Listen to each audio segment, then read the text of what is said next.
Song હમણાં ખૂબ trending માં ચાલે છે, પણ આ જ ભાવ છે એ માતાજીના ચરણે ગાઓ તો કેવી રીતના ગવાય?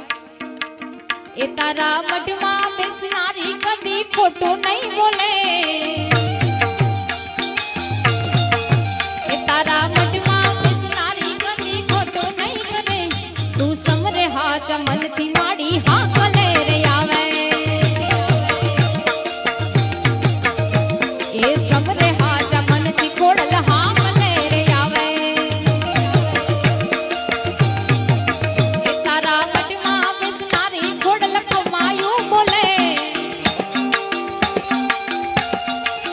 એ તારા મઢમાં બેસનારી ખોડલ કમાયું બોલે, તું સમરે હાચા મનથી ખોડલ હા કલે